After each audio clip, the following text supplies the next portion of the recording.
नमस्कार, मैं हूं आशुतोष और आप देख रहे हैं सत्यहिंदी.com। सत्यहिंदी.com के खास कार्यक्रम आशुतोष की बात में आपका स्वागत है। रिजर्व बैंक के पूर्व गवर्नर रघुरामन राजन ने देश के प्रधानमंत्री और देश की सरकार को चेतावनी दी है और उन्होंने कहा है कि वक्त आ गया है जब आप सब लोगों को डरना चाहिए। अगर नहीं डरेंगे तो देश की अर्थव्यवस्था की जो हालत है वो और बुरी होगी और देश और तकलीफ में आएगा। दरअसल रघुरामन राजन क्यों ये बात कह रहे हैं कि देश की सरकार को डरना चाहिए और देश की सरकार को फौरन कुछ ऐसा काम करना चाहिए जिसकी वजह से अर्थव्यवस्था में थोड़ी जान आनी शुरू हो जाए, क्योंकि अगर अभी जान नहीं आई तो फिर बहुत मुश्किल होने वाली है, बहुत दिक्कतें होने वाली है। क्या कुछ कहा है रघुरामन राजन ने, इस पर बात करेंगे, लेकिन उसके पहले छोटी सी अपील। हमारी आपसे अपील है कि सत्यहिंदी.com को आप लगातार अपना समर्थन देते रहे हैं। इस वीडियो के डिस्क्रिप्शन में जाएं, सत्यहिंदी.com के सदस्यता अभियान के साथ जुड़े, हमें आर्थिक भुगतान करें, हमें आर्थिक मदद करें, हमें आर्थिक सहायता करेंगे तो न केवल सत्यहिंदी.com मजबूत होगा बल्कि इस देश के अंदर पत्रकारिता नए सिरे से स्थापित भी होगी। उम्मीद है इस मुहिम में आप हमारी मदद करेंगे और हमें निराश नहीं करेंगे। तो आइए उस विषय में बात करते हैं जिस विषय पर आजकल भारत के मीडिया में या टेलीविजन चैनल में बिल्कुल बहस नहीं हो रही है। बहस हो रही है सुशांत सिंह राजपूत की मौत पर। सुशांत सिंह राजपूत ने आत्महत्या की है या सुशांत सिंह राजपूत ने उनका मर्डर किया गया है, उनको ड्रग उनके कौन कौन ला के देता था, इन सब चीज़ों की बहस हो रही है और ये बड़ा दुखद है।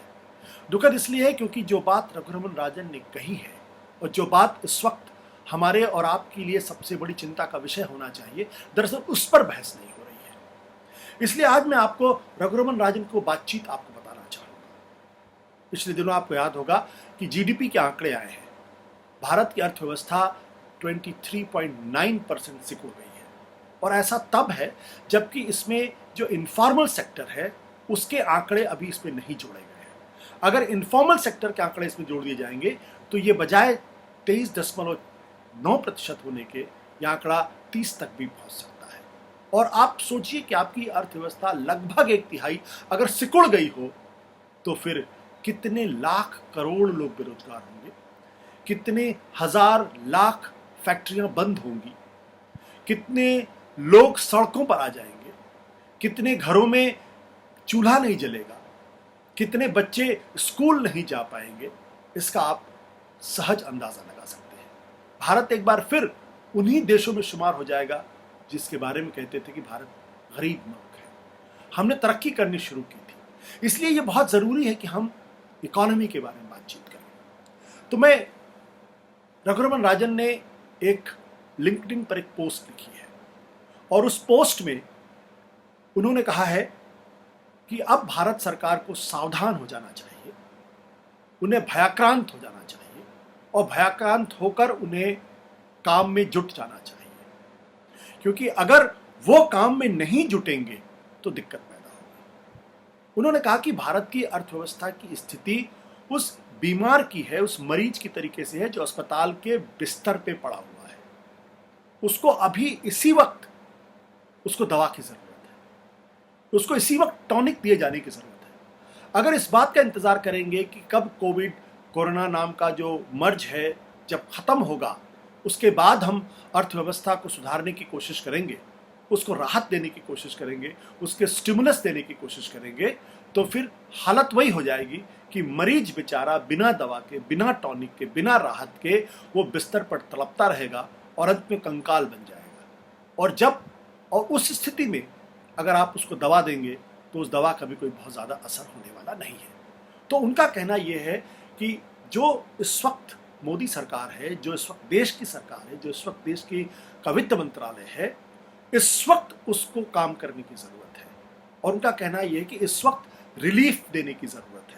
ये रिलीफ कहाँ से आएगा, कैसे आएगा, ये सरकार को इस बारे में सोचने की ज़रूरत है और सरकार को इस दिशा में सोचकर कहीं से भी जितना भी रिसोर्सेज है उसको ऑर्गेनाइज करे, उसको मैनेज करे और मैनेज करके उसको इस वक्त इकोनॉमी में पूरी तरीके से झोंक दें, क्योंकि अगर अभी नहीं झोंकेंगे तो स्थिति बहुत ख़राब हो जाएगी। फिर उन्होंने तुलना की है, उन्होंने कहा कि अमेरिका और इटली ये कोरोना से सबसे ज़्यादा परेशान मुल्क थे। अमेरिका की जो जीडीपी की दर है वो भी नेगेटिव में गई है, उनका कहना है कि भारत की तुलना में कम है, 9.5% उनकी जीडीपी श्रिंक की है। इटली की जो अर्थव्यवस्था है वो 12.4% श्रिंक की है, और वो भी ऐसी स्थिति में जबकि अमेरिका ने अपनी जीडीपी का 20% रिलीफ पैकेज के तौर पर अपनी अर्थव्यवस्था में झोंका है। और भारत ने जो रिलीफ पैकेज दिया, कहने को तो 21 लाख करोड़ का पैकेज था, लेकिन जब उसका हिसाब किताब निकाला गया तो पता चला वो कहीं 1.7% ऑफ द जीडीपी था। उस संदर्भ में वो कहते हैं कि एक तरफ अमेरिका अपनी जीडीपी का 20% रिलीफ में डालता है अर्थव्यवस्था में जान फूंकने के लिए, और भारत जो रिलीफ दिया उसने बहुत कम दिया। उसके बावजूद अमेरिका अभी चिंतित है और वो इस बारे में परेशान है कि कोविड खत्म होने के बाद भी अर्थव्यवस्था अपनी पुरानी स्थिति में नहीं लौट पाएगी, और उसको पुरानी स्थिति में लौटने में बहुत वक्त लगेगा। तो आप भारत से उसकी तुलना करके आप देख लीजिए, जहां हमने रिलीफ बिल्कुल नहीं दिया है, वैसे में भारत की अर्थव्यवस्था कब अपने पैरों पर खड़ी होगी, कब दौड़ना शुरू करेगी, ये सहज इसका अंदाजा लगाया जा सकता है। और इसलिए उन्होंने जो तस्वीर लोगों के सामने रखी है वो तस्वीर बहुत ही एक तरीके से कहें अंधेरा उन्होंने बताने की कोशिश की, और उनका पूरा का पूरा फोकस इस बात पे है कि सरकार को इसी वक्त अर्थव्यवस्था में रिलीफ देने की जरूरत है, अन्यथा बाजी भारत हार जाएगा और फिर ये वक्त वापस लौटकर आने वाला नहीं है। उनका कहना है कि जैसे कोई मरीज होता है, जब वो बीमार है तब उसको टॉनिक देने की जरूरत होती है, बाद में उसको टॉनिक देने से कोई फर्क पड़ने वाला नहीं है। इसके साथ साथ उन्होंने ब्राजील का उदाहरण दिया। उन्होंने कहा कि ब्राजील में भी कोविड की स्थिति बहुत बुरी थी, लेकिन उन्होंने काफी राहत, काफी रिलीफ अपनी अर्थव्यवस्था में दिया है, जिसकी वजह से ब्राजील की अर्थव्यवस्था में जो गिरावट आनी चाहिए थी वो गिरावट भारत की तुलना में काफी कम दिखाई पड़ रही है, और काफी कम दिखाई पड़ रही है। उनका कहना यह कि सरकार ये तर्क दे सकती है कि हमारे पास फिलहाल पैसे नहीं है, हमारे पास फिलहाल रिसोर्सेज नहीं है। तो उन्होंने कहा कि ये सरकार को किसी न किसी तरीके से रिसोर्सेज लाने पड़ेंगे, रिसोर्सेज आपको जनरेट करने पड़ेंगे। और फिर उन्होंने कुछ रास्ते उन्होंने सुझाए हैं। उन्होंने कहा कि अगर कर्ज लेने की ज़रूरत है तो इस वक्त सरकार को कर्ज बड़े पैमाने पर लेना चाहिए। उन्होंने ये भी कहा है कि अगर जो पब्लिक सेक्टर्स हैं, अगर उनका विनिवेश किया जाए, अगर उनके कुछ शेयर अगर बेचे जाएं, अगर उनका कुछ हिस्सा अगर बेचा जाए और उससे कुछ पैसा अगर आता है तो वो करना चाहिए। उन्होंने ये भी कहा कि सरकारों के पास बहुत ज़्यादा फालतू ज़मीन होती है, प्राइम प्रॉपर्टीज़ बहुत होती है। इन प्राइम प्रॉपर्टीज़ को आज की तारीख में अगर आप प्राइवेट सेक्टर को देंगे तो उससे भी बहुत सारा पैसा आपके पास आ सकता है, और उस पैसे को आप जो है अर्थव्यवस्था में लगा सकते हैं।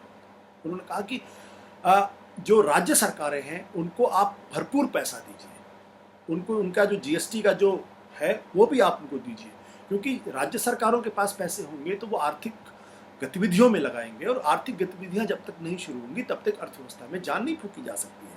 उन्होंने कहा है कि जैसे मनरेगा है, तो मनरेगा एक अच्छा कार्यक्रम है, मनरेगा को बहुत बढ़ावा देना चाहिए। फिर उन्होंने कहा कि डायरेक्ट कैश ट्रांसफ़र किया जाना चाहिए, जो भारत सरकार ने करने की कोशिश की है।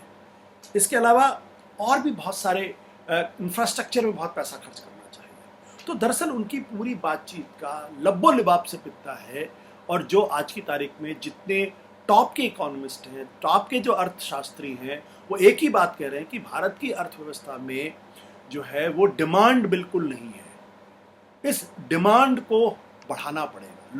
लोग ताकि लोगों के पास पैसा नहीं है, और चूंकि पैसा नहीं है इसलिए वो मार्केट में जाके खरीद नहीं रहे हैं।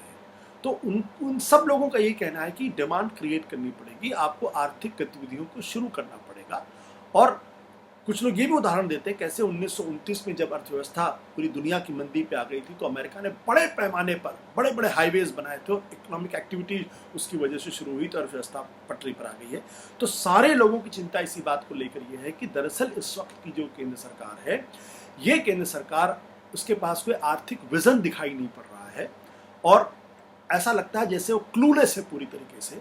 आगे का रास्ता क्या है उसको समझ में नहीं आ रहा है, और वो इस बात का इंतजार कर रहा है कि जब कोरोना खत्म हो जाएगा तो अभी का जो बचा हुआ पैसा है उस वक्त हम अर्थव्यवस्था में डालेंगे और फिर अर्थव्यवस्था को बेहतर करने की कोशिश करेंगे।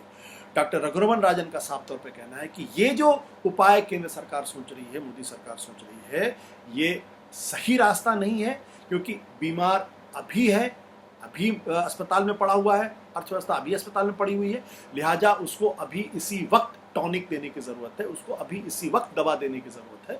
क्योंकि अगर अभी टॉनिक दवा राहत अगर नहीं दिया जाएगा तो लोगों के पास पैसा धीरे धीरे ख़त्म होता जा रहा है, लोग फाका मारने की स्थिति में आ जाएंगे, बच्चों के स्कूल छूट जाएंगे, फैक्ट्रियाँ धीरे धीरे बंद होने लगेंगी, बाजार धीरे धीरे बंद होने लगेंगे, लोगों को जो EMI है वो बढ़ने लगेगी, बैंकों का जो कर्जा है वो वापस बैंकों के पास नहीं जा पाएगा। तो लिहाजा एक चारों तरफ से एक ऐसी स्थिति पैदा हो जाएगी जिसमें कि आपकी अर्थव्यवस्था जो है, जब तक कोरोना खत्म होगा तब तक आपकी अर्थव्यवस्था पूरी तरीके से चरमरा हो जाएगी। और जैसे एक व्यक्ति जिसको खाना नहीं मिलता हो तो वो कुछ समय के बाद वो पूरी तरीके से कंकाल में बन जाता है, और तब अगर आप उससे कहेंगे कि वो दोबारा उसमें जान फूकी जाए तब बहुत ज़्यादा वक्त लगता है।